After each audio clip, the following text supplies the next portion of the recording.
perempuan itu dalam satu hari harus mengeluarkan kata-kata kurang lebih 300.000 kata. Anda bayangkan. Sedangkan laki-laki itu hanya 7.000 kata. Jadi kalau perempuan, lihat, kalau laki-laki ada masalah, apa yang akan dia lakukan? Diam. Laki-laki itu kalau punya masalah, diam. Gak banyak ngomong, tiba-tiba mati aja. Kalau istri punya masalah, seluruh sumbawa tahu. Dia masuk Facebook, masuk IG, langsung karena statusnya sedang tidak bahagia dengan suami. Lalu berharap dianiaya suami. Langsung istri itu memang bicara, perempuan itu bicara. Saya pernah memberi retret romo 400 ibu-ibu di Singkawang. Anda tahu, Yesus saja bisa menghentikan badai. Saya tidak bisa memberhentikan ibu-ibu bicara. Sampai saya sudah berdoa,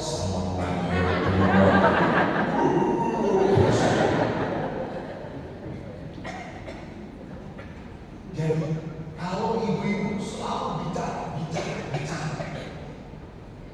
maka kan saya selalu berkata, di mana ada 2 atau 3 orang wanita berkumpul, Yesus pergi dari sini. Karena Yesus tidak bisa ngomong. Perempuannya sibuk ngomong terus.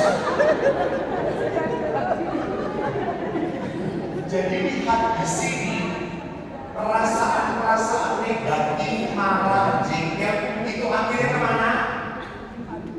Kemana? Dipendam.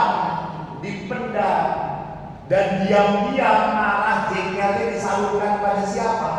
Anak-anak. Hati-hati. Anak-anak yang gak salah, tapi karena saya marah, anak yang ditekan. Anak yang dimarahi. Saya pernah memberi retret anak SMP. Saya sedang berbicara tentang luka.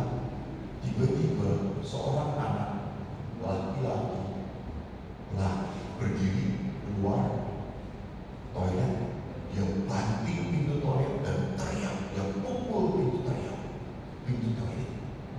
Sampai teman-temannya kaget. Saya bilang, gak apa-apa, biarkan. Dia sedang meledak. Setelah saya membereskan dengan anak-anak, saya datangin anak itu. Anak itu sedang menangis. Lalu saya tanya, kenapa nak? Dia berkata, maaf pastor, saya tidak paham. Tidak apa-apa. Kenapa? Mau cerita? Dia makin nangis. Lalu akhirnya ibu turut cerita pada saya. Dan anak itu akhirnya setelah ada romo, boleh saya buka baju? Boleh. Dia perlihatkan di sini ada bekas-bekas suntan remok. Saya kaget. Siapa yang melakukan? Mama. Kok bisa? Akhirnya saya baru tahu anak ini waktu dia dikandung oleh ibunya, suaminya selingkuh dan pergi dengan wanita lain. Maka ibunya marah sekali pada bapaknya. Dan waktu dia keluar, laki-laki wajahnya percis ayahnya. Maka setiap marah ibu ini, padahal anak ini cuma salah sedikit, dia langsung sudut pakai rokok. Karena dia marah dengan suaminya, ini ada penyaluran. Dia lakukan itu.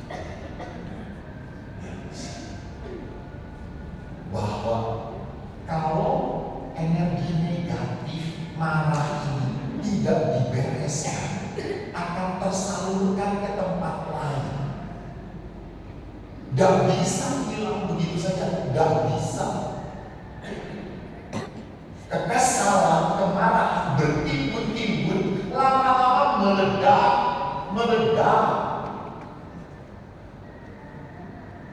juga banyak masalah yang tidak terselesaikan. Kita selalu debat dengan pasangan. Kita selalu ngomong, kita selalu head to head. Harusnya komunikasi dalam perkawinan head to head or heart to heart, and after that hands to hands. Itu kita belajar. Head to head itu apa? Ya ini logika. Misalnya anak kita sekolah di mana? Ya sudah. Kalau head to head itu ada yang benar, ada yang salah. Ya atau tidak? Yang benar itu pasti argumennya yang tepat. Benar, itu head to head. Tetapi kalau udah head to heart, kacau. Karena kalau bapaknya, misalnya ibunya, bapaknya langsung ngomong baru pulang kerja, langsung bapaknya ngomong, aku kok capek ya. Lalu suaminya, istrinya langsung menanggapi pakai pikiran dan perasaan. Emangnya gua nggak capek? Gua juga capek tau.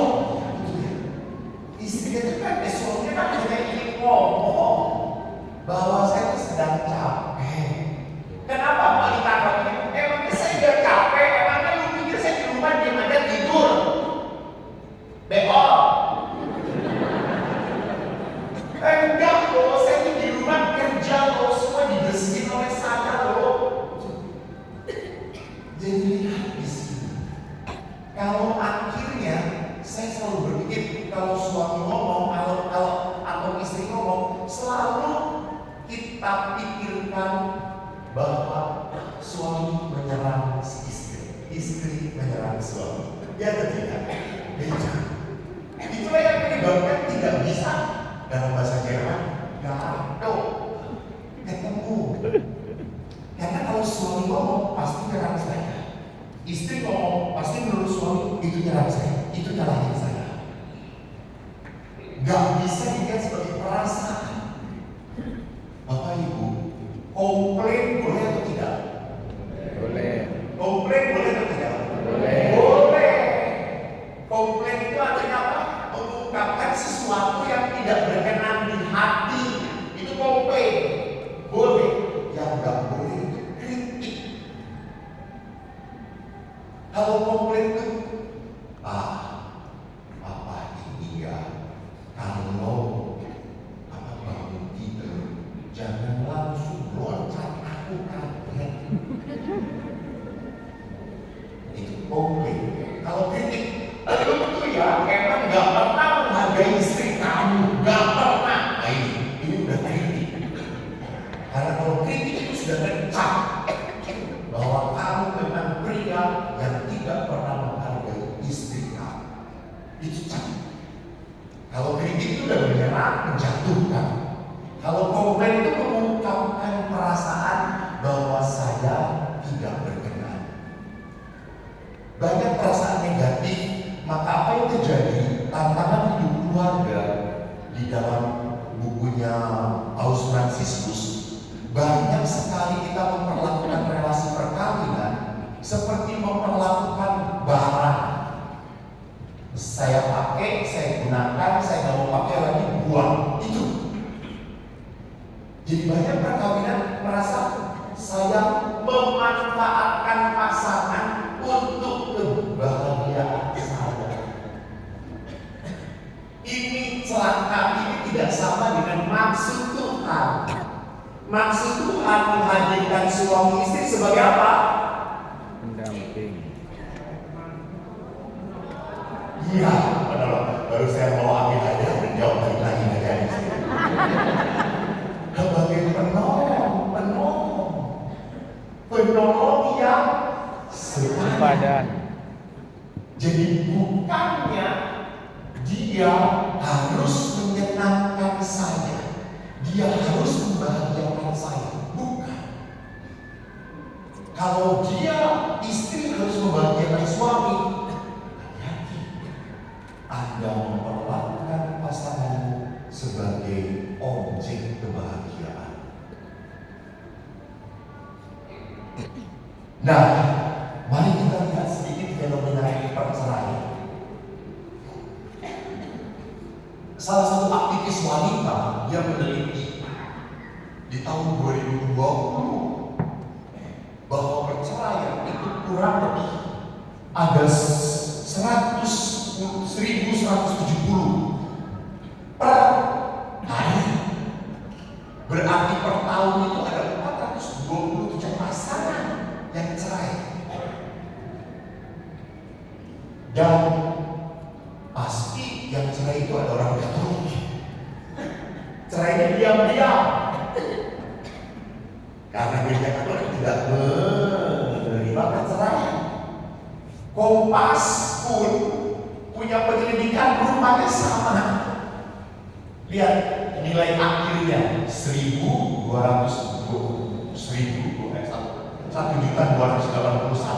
Ini juga sama. 1.232 dari 3 tahun. Dan lihat di sini presentasinya, suami 24%, istri 74% yang menggugat cerai. Lebih banyak mana yang menggugat cerai? Istri. Kenapa istri banyak menggugat cerai? Tertekan.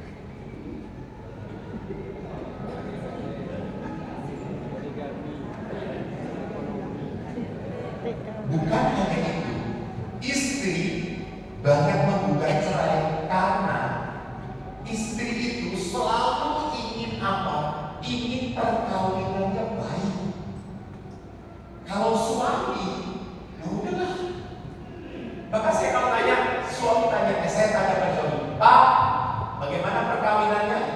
Ya, biasa aja. Gitu-gitu aja. Ya kayak yang lain lah.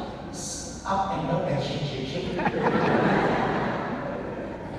Kalau suami ditanya kayak gitu aja biasa, yang namanya perkawin pasti menang badainya pasti begitulah itu suami enteng.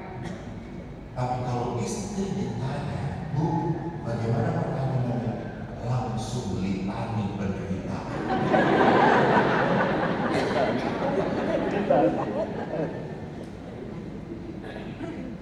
Jadi lihat bagi suami, kenapa? Karena memang suami selalu menganggap mudah, nggak perlu diributkan. Itu bagi istri tidak.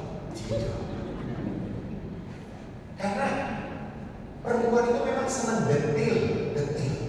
Coba lihat, kalau Anda mau ngajak pergi, misalnya dari Sumbawa besar, yuk kita rekreasi keluarga ke Lombok, naik mobil. Siapa yang menyiapkan baju-bajunya? Siapa yang menyiapkan makanan-makanan kecil? Siapa yang menentukan toilet stockingnya? Nanti kencing di sini, kencing di sini. Suami itu tidak dipel, tiba-tiba Pak kacang, Pak minum, Pak pisang, udah dianggap kegiatan.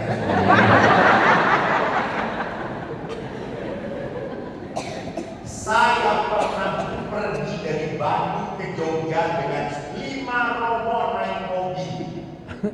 Baru sampai mobil, ada aqua, nggak ada, goblok kata saya. Bandung Jogja nggak ada aqua. Lalu berhentilah kita di supermarket Alfa beli. Lalu pada saat syuting, saya kan yang dipilih.